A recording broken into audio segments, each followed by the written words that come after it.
بسم اللہ الرحمن الرحیم رب یسر ولا تعسر وتمم بالخیر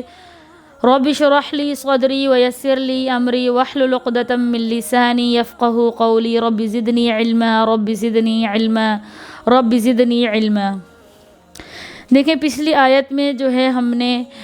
سب سے پہلی جو ہے ویڈیو ہم نے جو بنائی تھی سورہ بقرہ کی جو ہو، اس میں ہم نے مومنین کے متقین کے طبقے کی بات کی تھی۔ اس کے بعد جو ہے ہم لوگوں نے کفار کے ایسے کفار جو اپنے کفر پر ڈٹ گئے ان کے طبقے کی بات کی تھی۔ اب آگے ہم منافقین کے طبقے کی بات کریں گے کہ وہ کون سے منافقین ہیں جو اور وہ کس طرح کی حرکتیں کرتے ہیں اور وہ کیا کرتے ہیں، ان کے بارے میں ہم بات کریں گے۔ آیت ہے کہ آیت نمبر 8 ہے وَمِنَ النَّاسِ مَن يَقُولُ آمَنَّا بِاللَّهِ وَبِالْيَوْمِ الْآخِرِ وَمَا هُمْ بِمُؤْمِنِينَ يُخَادِعُونَ اللَّهَ وَالَّذِينَ آمَنُوا وَمَا يَخْدَعُونَ إِلَّا أَنفُسَهُمْ وَمَا يَشْعُرُونَ فِي قُلُوبِهِم مَّرَضٌ فَزَادَهُمُ اللَّهُ مَرَضًا وَلَهُمْ عَذَابٌ أَلِيمٌ بِمَا كَانُوا يَكْذِبُونَ۔ دیکھیں اس میں بتایا گیا کہ وَمِنَ النَّاسِ اور لوگوں میں سے من یقول کچھ ایسے بھی ہیں جو یہ بات کہتے ہیں کہ آمنا ہم ایمان لائے باللہ اللہ پر وبالیوم الآخر اور آخرت کے دن پر وما ہم بمؤمنین حالانکہ وہ ایمان لانے والوں میں سے نہیں ہیں۔ یخادعون اللہ وہ اللہ کو دھوکہ دیتے ہیں، وہ اللہ کو دھوکہ دینے کی کوشش کرتے ہیں۔ والذین آمنوا اور وہ لوگ جو ایمان لائے یعنی وہ اللہ کو اور ایمان والوں کو دھوکہ دینے کی کوشش کرتے ہیں۔ وما یخدعون اور وہ دھوکہ نہیں دیتے الا انفسہم مگر اپنے آپ کو۔ وما یشعرون اور وہ سمجھتے نہیں، ان کو شعور تک بھی نہیں ہے۔ فی قلوبہم مرض ان کے دلوں میں مرض ہے۔ فزادہم اللہ مرضا اللہ تعالیٰ نے ان کے مرض کو اور بڑھا دیا، بڑھا دیا اللہ تعالیٰ نے ان کی بیماری کو اور زیادہ ان کو بڑھا دیا۔ وَلَهُمْ عَذَابٌ علیم اور ان کے لیے دردناک عذاب ہے۔ کیوں؟ بما كانوا يكذبون کیونکہ وہ جھوٹ بولتے تھے، بسبب اس کے کہ وہ جھوٹ بولتے تھے۔ دیکھیں اس آیت میں بیان کیا گیا ہے کہ وَمِنَ النَّاسِ مَن يَقُولُ آمَنَّا بِاللَّهِ وَبِالْيَوْمِ الْآخِرِ وَمَا هُمْ بِمُؤْمِنِينَ۔ دیکھیں یہاں پر علماء کے جو اقوال ہیں وہ یہ ہے کہ یا تو یہ آیت جو ہے وہ منافقین کے بارے میں نازل ہوئی ہے یا پھر ایسے کفار کے بارے میں نازل ہوئی ہے جو دیکھیں مشرکین مکہ جو تھے وہ اللہ پر اور آخرت کے دن پر تو یقین رکھتے تھے لیکن نبی علیہ السلام کو نہیں مانتے تھے۔ تو یا تو یہ ان لوگوں کے بارے میں نازل ہوئی ہے جو اللہ پر تو یقین رکھتے تھے، آخرت پر یقین تو رکھتے تھے لیکن نبی علیہ السلام کو نہیں مانتے تھے، یا تو یہ آیت جو ہے منافقین کے بارے میں نازل ہوئی ہے کہ لوگوں میں سے کچھ ایسے ہیں جو یہ بات کہتے ہیں کہ ہم اللہ پر ایمان تو لائے ہیں، ہم آخرت کے دن پر تو ایمان لائے ہیں لیکن اصل میں وہ ایمان لانے والوں میں سے نہیں ہیں۔ یعنی منافقین کی یہی علامت تھی کہ وہ ظاہری طور پر آ کر یہ بات کہتے تھے کہ ہم اللہ پر اور آخرت کے دن پر ایمان لائے لیکن اصل میں وہ لوگ ایمان لانے والوں میں سے نہیں تھے، وہ جھوٹ بولتے تھے یہ بات آ کر کہ ہم ایمان لائیں اللہ پر اور آخرت کے دن پر۔ یا تو یہ ان مشرکین کے بارے میں آیت نازل ہوئی ہے جو اللہ پر اور آخرت کے دن پر تو ایمان لائے تھے لیکن نبی علیہ السلام پر ایمان نہیں لاتے تھے، اور دیکھیں کہ جو اللہ پر ایمان لاتا ہے، آخرت کے دن پر ایمان لاتا ہے لیکن نبی علیہ السلام پر ایمان نہیں لاتا تو وہ ایمان والا تو نہیں ہوتا۔ یا تو پھر یہ ان لوگوں کے بارے ان مشرکین کے بارے میں آیت نازل ہوئی ہے کہ جو اللہ پر تو ایمان رکھتے ہیں، آخرت کے دن پر تو ایمان رکھتے ہیں لیکن نبی علیہ السلام پر ایمان نہیں رکھتے تو پھر وہ بھی ایمان والے نہیں ہوئے۔ تو کہا جا رہا ہے کہ لوگوں میں سے کچھ ایسے ہیں جو اللہ پر ایمان رکھتے ہیں اور وہ یہ بات کہتے ہیں کہ ہم اللہ پر ایمان لائے، آخرت کے دن پر ایمان لائے، حالانکہ وہ ایمان لانے والوں میں سے نہیں ہیں۔ تو اس کے بارے میں نے آپ دو لوگوں کے بارے میں بتایا کہ یا تو یہ منافقین کے بارے میں ہے یا تو پھر ان مشرکین کے بارے میں ہے جو یہ بات کہتے ہیں کہ ہم اللہ پر اور آخرت کے دن پر تو ایمان لاتے ہیں لیکن وہ ایمان لانے والوں میں سے نہیں ہیں، کیونکہ وہ جب نبی علیہ السلام پر ایمان نہیں لاتے ہیں تو پھر وہ مومن کہلائیں گے ہی نہیں۔ یا تو پھر یہ منافقین کے بارے میں آیت نازل ہوئی ہے کہ جو ظاہری طور پر تو آ کر یہ بات کہتے ہیں کہ ہم اللہ پر ایمان لائیں، آخرت کے دن پر لائے ہیں لیکن وہ جھوٹ بولتے ہیں، پیچھے جا کر وہ یہ بات کہتے ہیں کہ ہم اللہ پر ایمان لائیں، تو یہ یا تو ان منافقین کے بارے میں آیت نازل ہوئی ہے۔ اچھا جو یہ اگر یہ منافقین کے بارے میں ہے تو وہ یہ بات پھر آگے کہا جا رہا ہے کہ یخادعون اللہ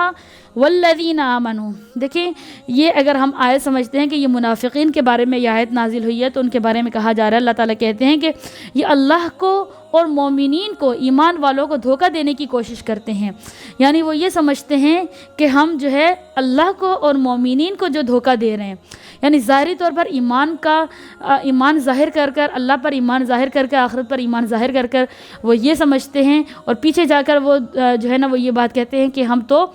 کافر ہیں، ہم مشرکین ہیں، اور ظاہری طور پر ایمان والوں کے سامنے ایمان کا اقرار کرتے ہیں، تو یہ منافقین ہیں، یعنی دو منہ والے ہیں، جس کو ہم کہتے ہیں کہ دو منہ والا۔ تو یہ دو منہ والے لوگ ہیں کہ جو ظاہری طور پر تو ایمان کا تقاضا کرتے ہیں، ایمان کا اقرار کرتے ہیں، آخرت کے دن پر اقرار کرتے ہیں، لیکن پیچھے جا کر یہ بات کہتے ہیں، جیسے کہ اگلی آیت میں آئے گا وَإِذَا خَلَوْا إِلَىٰ شَيَاطِينِهِمْ، تو کہتے ہیں کہ ہم تمہارے ساتھ ہیں، اپنے شیطانوں کے پاس جاتے ہیں تو وہ یہ بات کہتے ہیں کہ ہم تو تمہارے ساتھ ہیں، تو یعنی ظاہری طور پر وہ کافر ہی ہوتے ہیں، لیکن جب اپنے شیطانوں کے پاس جاتے ہیں تو وہ کہتے ہیں کہ ہم تمہارے ساتھ ہیں، اِنَّ مَعَكُمْ، ہم تمہارے ساتھ ہیں۔ تو کہا جا رہا ہے کہ یہ لوگ یہ سمجھتے ہیں کہ ہم اللہ کو، ایمان والوں کو دھوکہ دے رہے ہیں، یعنی وہ اللہ اور ایمان والوں کو دھوکہ دینے کی کوشش کر رہے ہوتے ہیں، حالانکہ وہ اللہ کو اور نہ ایمان والوں کو دھوکہ نہیں دے سکتے ہیں، کیونکہ دیکھیں اگر کوئی شخص اپنے پاؤں پر خود ہی کلہاڑی مار رہا ہے تو ہم یہ نہیں کہیں گے کہ وہ جو ہے نا ہمیں دھوکہ دے رہا ہے، یہ لوگوں کو دھوکہ دے رہا ہے، بلکہ وہ اپنے آپ کے پاؤں پر ہی کلہاڑی مار رہا ہے، وہ اپنے آپ کو ہی دھوکہ دے رہا ہے۔ اسی لیے اللہ تعالیٰ آگے کہہ رہے ہیں کہ وَمَا يَخْدَعُونَ إِلَّا أَنفُسَهُمْ، وہ دھوکہ نہیں دیتے ہیں مگر اپنے آپ کو ہی دھوکہ دیتے ہیں، یعنی وہ یہ سمجھ رہے ہوتے ہیں اور وہ یہ کوشش کر رہے ہوتے ہیں کہ ہم ایمان والوں کو دیکھیں، نقصان یہاں پر ایمان والوں کا نہیں ہو رہا، اللہ کا نقصان نہیں ہو رہا، اگر وہ ایمان نہیں لاتے ہیں تو اس میں اللہ کا کوئی نقصان نہیں ہے، اس میں ایمان والوں کا کوئی نقصان نہیں، کیونکہ آخرت میں یہی جہنم میں جلیں گے، قیامت کے دن یہی جو ہے نا ہمیشہ کے لیے جہنم میں ڈال دیے جائیں گے، تو اس میں ایمان والوں کا تو کوئی نقصان نہ ہوا، اللہ کا تو کوئی نقصان نہ ہوا، یہ تو اپنے آپ کا نقصان کر رہے ہیں۔ اور آگے کہا جا رہا ہے کہ وما یشعرون، اور ان کو اس بات کی سمجھ تک نہیں ہے، ان کو اس بات کا شعور تک نہیں ہے، یعنی وہ یہ جو دھوکہ دے رہے تھے وہ یہ سمجھ رہے تھے کہ ہم کوئی اچھا کام کر رہے ہیں، اور ان کو اس بات کا شعور تک بھی نہیں ہے کہ ہم کوئی یہ غلط کام کر رہے ہیں، اور ہم جو ہے نا لوگوں کو نہیں بلکہ اپنے آپ کو دھوکہ دے رہے ہیں، اس بات کا ان کو شعور تک بھی نہیں ہے۔ اگلی آیت میں بتایا گیا کہ فی قلوبہم مرض فزادہم اللہ مرضا ولہم عذاب علیم بما کانوا یکذبون،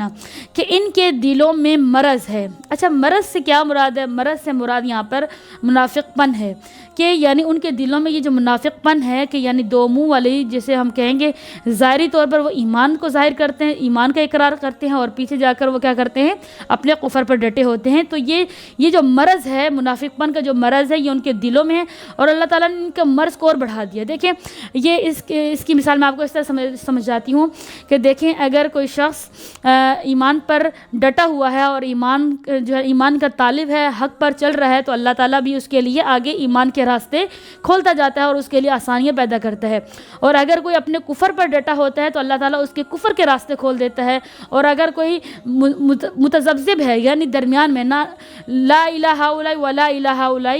مذبذبین بین ذالک، یعنی اس کے درمیان میں جو وہ ہے پڑا ہوا ہے، نہ ادھر کا ہے نہ ادھر کا ہے، تو اللہ تعالیٰ اس کے لیے وہ بھی اللہ تعالیٰ اس کو اسی حالت پہ ہی رکھتے ہیں۔ اگر کوئی ایمان والا ہے تو اللہ تعالیٰ اس کے لیے ایمان کے راستے کھول دیتا ہے، اگر کوئی کافر ہے تو اس کے لیے کفر کا راستہ کھول دیتے ہیں، اور اگر کوئی نہ ادھر کا نہ ادھر کا، نہ ایمان والا ہے نہ کفر ہے بلکہ منافق پن کر رہا ہے، تو وہ اللہ تعالیٰ اس کے لیے اس کے راستے کھول دیتے ہیں۔ اللہ تعالیٰ نے ہر کسی ایک اچھا راستہ بتا دیا، ایک برا راستہ بتا دیا، اللہ تعالیٰ نے دونوں راستے بتا دیا۔ اللہ تعالیٰ کسی کو جبرن، کسی کو زبردستی ایمان سے کفر کی طرف نہیں لا سکتے ہیں، اور اللہ تعالیٰ جو ہے نا کفر کو زبردستی جو ہے نا مسلمان نہیں کرتے۔ اللہ تعالیٰ نے درمیان کا راستہ بتا دیا ہے کہ یہ کفر کا راستہ ہے، یہ ایمان کا راستہ ہے، یہ جنت کا راستہ ہے، یہ جہنم کا راستہ ہے۔ تو اللہ تعالیٰ نے دونوں راستے بتا دیے ہیں کہ اب جو ہے نا اس پر چلو گے تو آپ یہاں جاؤ گے، اس کا جو ہے نا آخری جو منزل ہوگی وہ جنت ہے، اور اگر غلط کام پر چلو گے تو اس کی آخری منزل جو وہ جہنم ہے۔ اللہ تعالیٰ نے دونوں راستے بتا دیے ہیں۔ تو اگر جو شخص یہ منافق پن کر رہا ہے، فی قلوبہم مرض فزادہم اللہ مرضا، ان کے دلوں میں جو کفر ہے، ان کے دلوں میں جو منافق پن ہے، جو مرض ہے، تو اللہ تعالیٰ نے یہ جو منافق پن کرے ان کے لیے منافق پن کا راستہ کھول دیا اللہ تعالیٰ نے، اور ان کو ڈھیل دے دیے کہ تم جو کر رہے ہو کرتے رہو، اور ان کو اس بیماری میں اللہ تعالیٰ نے ان کی بیماری کو اور ان کے لیے بڑھا دیا، اور ان کو کہا کہ جو تم کر رہے ہو کرتے رہو، آخرت میں قیامت کے دن تمہاری پکڑ ہوگی، کیونکہ اللہ تعالیٰ نے دونوں راستے واضح طور پر ظاہر کر دیے ہیں، کفر کا راستہ بھی ظاہر کر دیا، ایمان کا راستہ بھی ظاہر کر دیا، جنت کا راستہ بھی ظاہر کر دیا، جہنم کا راستہ بھی ظاہر کر دیا۔ اب جس پر چلو گے وہ تمہارا ہی، اگر تم جنت کے راستے میں چل رہے ہو تو تمہارا فائدہ ہے، اگر جہنم کے راستے پر چل رہے ہو تو تمہارا نقصان ہے۔ اب جس پر چل رہا ہے اللہ تعالیٰ نے اس کے لیے اس کے راستے کھول دیے ہیں، چاہے وہ جہنم کا ہے، چاہے جنت کا ہے، چاہے وہ ایمان کا ہے، چاہے وہ کفر کا راستہ، اللہ تعالیٰ نے ہر راستہ اللہ تعالیٰ نے لوگوں کے لیے کھول دیا ہے، اور جس کے لیے جو راستہ ہوتا ہے اللہ تعالیٰ اس کے لیے اس کو کھول دیتے ہیں. جیسے کہ یہاں پر بتایا جا رہا ہے کہ ان کے دلوں میں جو مرض ہے اس مرض کو اللہ تعالیٰ نے اور ان کے لیے بڑھا دیا کہ ان کے جو دلوں میں جو مرض ہے یہ اگر اپنے مرض پر باقی ہیں تو اللہ تعالیٰ بھی ان کے مرض میں اور بڑھا رہے ہیں کہ پڑھتے رہو ان مرض میں، پڑھتے رہو اس منافق پن میں، پڑھتے رہو اس کفر میں. قیامت کے دن ایک وقت آئے گا کہ جب تمہاری پکڑ ہوگی. آگے کہا جا رہا ہے کہ یہ جو منافق پن ہے، پیچھے والوں کے کہا جاتا ہے کہ وَلَهُمْ عَذَابٌ عَظِيمٌ، یعنی کفار کے بارے میں کہا گیا تھا کہ ان کے لیے بڑا عذاب ہے، اور ان کے لیے کہا گیا ہے کہ یہ جو منافق پن کرتے ہیں ان کے لیے کہا گیا کہ وَلَهُمْ عَذَابٌ أَلِيمٌ، کہ یہ دیکھ رہے ہیں دو منہ والے بن کر دیکھیں. ایک ہوتے نا ایک دشمن ہوتا ہے جو ظاہری دشمن ہوتا ہے، اس سے اتنا خطرہ نہیں ہوتا بنسبت اس دشمن سے جو ظاہری طور پر آپ کا دوست بن کر آپ کے پیچھے پیٹھ کے اوپر وار کر رہا ہوتا ہے، اس سے زیادہ خطرہ ہوتا ہے. تو یہ وہی منافق لوگ ہیں کہ جو ظاہری طور پر نقصان نہیں پہنچا رہے بلکہ پیٹھ پیچھے جو ہے نا ایمان والوں کو جو ہے نا دھوکہ دے رہے ہیں اور ایمان والوں کے ساتھ برا کر رہے ہیں. تو ان کے لیے کہا گیا ہے کہ وَلَهُمْ عَذَابٌ أَلِيمٌ، کہ ان کے لیے دردناک عذاب ہے. کس لیے؟ بِمَا كَانُوا يَكْذِبُونَ، بسبب اس کے کہ وہ جھوٹ بولتے تھے. یعنی یہ جھوٹ بولتے تھے کہ ہم ایمان لائیں ہیں، یہ جھوٹ بولتے تھے کہ ہم آخرت پر ایمان لائیں، ہم اللہ پر ایمان لائیں. یہ جو جھوٹ بولتے تھے اس وجہ سے اللہ تعالیٰ نے ان کے لیے دردناک عذاب رکھا ہے. تو آج ہماری تفسیر جو مکمل ہوئی ہے وہ آیت نمبر 10 تک مکمل ہوئی ہے. تو انشاءاللہ جو ہے وہ کل جو ہے ہم آیت نمبر 11 سے آگے اس کی تفسیر شروع کریں گے. اور اللہ تعالیٰ سے دعا ہے کہ اللہ تعالیٰ ہمیں کامل مومن بنائے، اور اللہ تعالیٰ سے دعا ہے کہ اللہ تعالیٰ ہمیں تفسیر کو سمجھنے اور اس پر عمل کرنے کی توفیق عطا فرمائے. السلام علیکم ورحمۃ اللہ وبرکاتہ.